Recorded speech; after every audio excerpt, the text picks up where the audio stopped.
A man sexually abused by Bishop Peter Ball has withdrawn from giving evidence to a church-led review into the sex crimes committed by the Sussex bishop, BBC South East Today can reveal.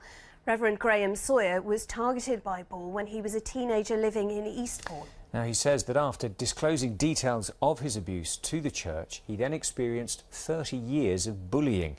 He's declining to take part in the inquiry as it will not investigate the attempted silencing of whistleblowers. Our special correspondent, Colin Campbell, has this exclusive report.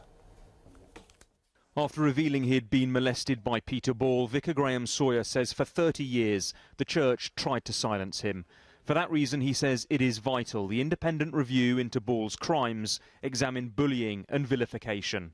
I've waited for 2 months to hear from Dame Moira, who's heading this so-called independent review, and she's now said that bullying and vilification and intimidation are not within the parameters of her review.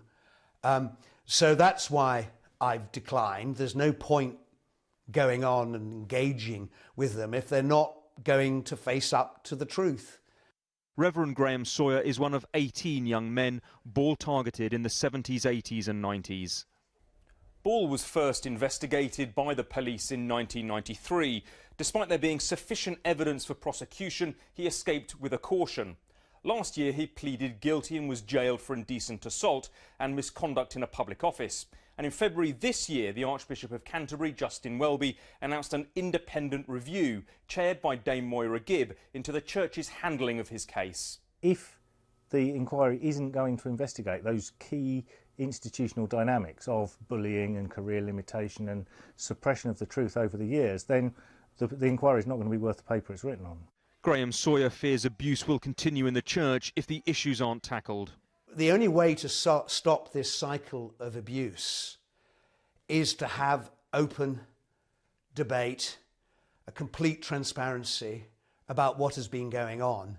Justin Welby has made an unreserved apology to all of Peter Ball's survivors.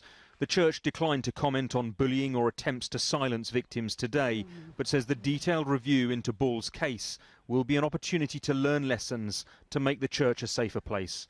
Colin Campbell, BBC South East Today.